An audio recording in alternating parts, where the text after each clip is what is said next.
नमस्कार, मेरे YouTube channel पर आप सभी का स्वागत है। आज मैं करवाने जा रही हूँ ग्रेड 10 कोर्स बी हिंदी कर चले हम फिदा कविता के जो अभ्यास में प्रश्न दिए गए हैं वो मैं आपको करवाने जा रही हूँ। तो प्रश्न नंबर 1 है कि क्या इस गीत की कोई ऐतिहासिक पृष्ठभूमि है? कर चले हम फिदा इस गीत की व्याख्या मैंने आपको इससे पहले वाली वीडियो में करवाई है। तो इसके पीछे कौन सा इतिहास है, तो उसके बारे में पूछा गया है। तो हाँ, इस गीत की ऐतिहासिक पृष्ठभूमि है 1962 1962 में जब भारत पर जो है चीन ने आक्रमण किया था। तो उस समय जो है भारत देश के अनेक सिपाही जो है चीनियों के साथ लड़ते लड़ते जो शहीद हो गए थे। और इसी युद्ध की जो पृष्ठभूमि पर हकीकत फिल्म बनी थी और उसी फिल्म से जो है इस गीत को लिया गया है। तो इस फिल्म में जो है भारत और चीन के बीच जो युद्ध हुआ था उसकी वास्तविकता को, उसकी असलियत को दर्शाया गया है और ये गीत जो है उसी फिल्म के लिए लिखा गया था। प्रश्न नंबर 2 है, सर हिमालय का हमने न झुकने दिया, इस पंक्ति में हिमालय किस बात का प्रतीक है? तो सर हिमालय का हमने ना झुकने दिया, इस पंक्ति में हिमालय जो है भारत के मान सम्मान का प्रतीक है।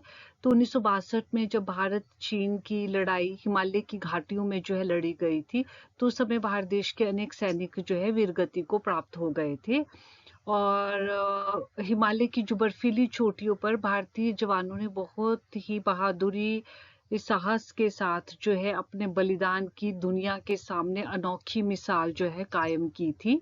और भारतीय सेना के जो वीर जाबाज हैं उन्होंने अपने प्राणों का बलिदान देकर, यानी उन्होंने अपने प्राणों की परवाह न करते हुए जो है भारत की सम्मान की जो है रक्षा की थी। प्रश्न नंबर 3 है, किस गीत में धरती को दुल्हन क्यों कहा गया है, क्या कारण है? तो गीत में धरती को दुल्हन इसलिए कहा गया है क्योंकि जब 1962 में भारत और चीन के बीच युद्ध हुआ तो भारतीय सैनिकों के बलिदान से जो वो धरती का रंग लाल हो गया था। और आप जानते हैं कि दुल्हन के लिए भी ऐसा कहा जाता है कि शादी में जो है वो लाल रंग का जोड़ा पहनती है। अब तो समय बदल गया है, अब तो जरूरी नहीं है लाल रंग का जोड़ा पहने, पर पहले पुराने समय में तो दुल्हन जो है मैक्सिमम अधिकतर जो है लाल रंग का ही जोड़ा जो है पहनती थी। तो उस समय जो है धरती बिल्कुल रक्त से इतनी लाल हो जाती है, लगता है मानो कोई दुल्हन हो। तो इसलिए जो है यहाँ पर धरती की तुलना जो है दुल्हन के साथ की गई है और वो धरती जो है दुल्हन जो भारतीय वीर जो है जो जाबाज है उनकी जो है रक्त से जो है लाल हुई है।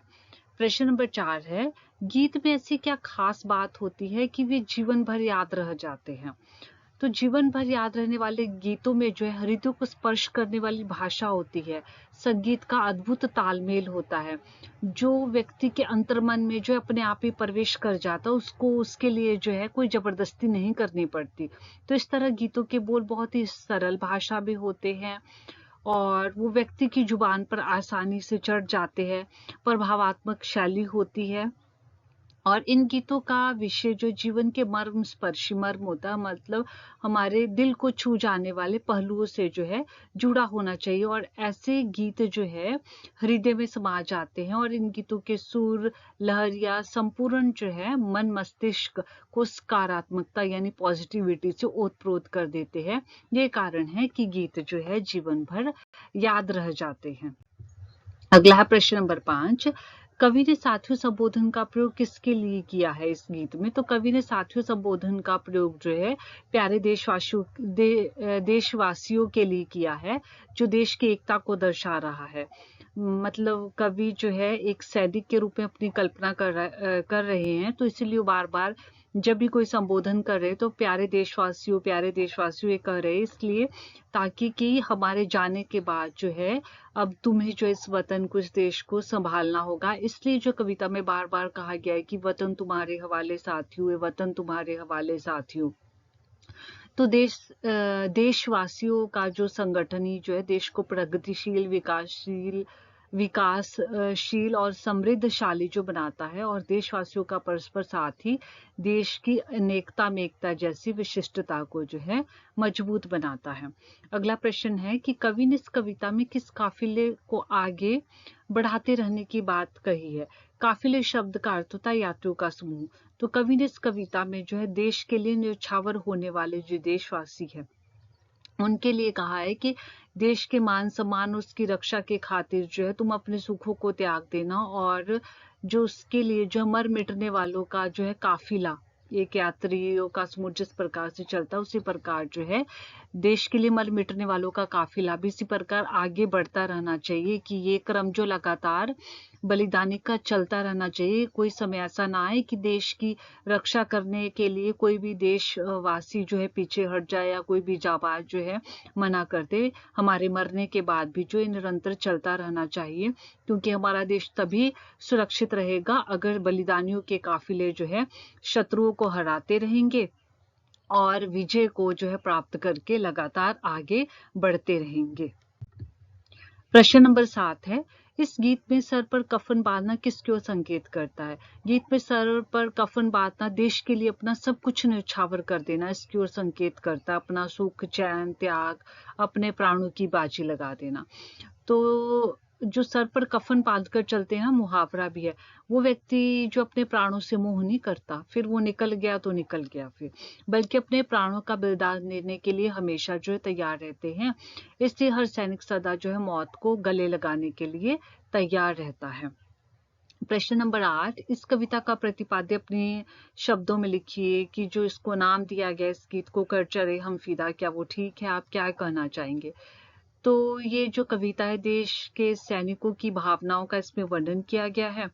तो सैनिक कभी भी देश के मान सम्मान को बचाने के लिए पीछे नहीं हटेगा, चाहे उसे उसके लिए अपने प्राणों की बाजी क्यों ना लगानी पड़े, अपनी जान ही क्यों ना गंवानी पड़े। तो वो जो है बलिदान के बाद जो है देश की रक्षा के लिए जो है सैनिकों की कमी नहीं होनी चाहिए, और दुश्मन के द्वारा जो है दुश्मन कभी भी उसके द्वारा खींची गई जो है खून की लक्ष्मण रेखा को पार ना कर पाए, इस उम्मीद से वे देश की रक्षा का भार जो है देशवासियों पर जो छोड़कर जा रहे हैं।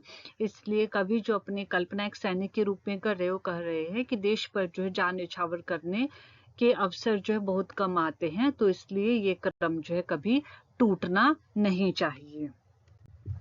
आगे है, भाव स्पष्ट करना है, पंक्तियां दी गई है, सांस थमती गई, नब्ज जमती गई, फिर भी बढ़ते कदम को ना रुकने दिया।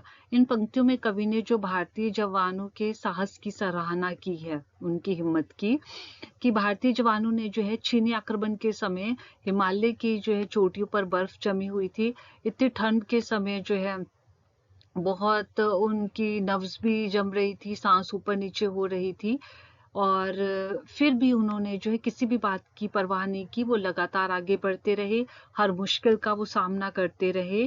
कहने का भाव ये है कि सैनिक जब देश की सीमा पर खड़ा हो जाता है तो उसे कोई फर्क नहीं पड़ता कि मौसम कैसा है, देश की रक्षा जो है अपनी जान की परवाह किए बिना जो है देता है, वो उसके लिए अपने प्राणों की बाजी भी लगा देता है। और यहाँ तक कि जब उनकी सांसें जो है थम रही थी, मतलब सांस लेने में दिक्कत हो रही थी, परेशानी हो रही थी, ठंड में नब्ज जम रही थी, फिर भी जो है उन्होंने जो है दुश्मन को आगे नहीं बढ़ने दिया।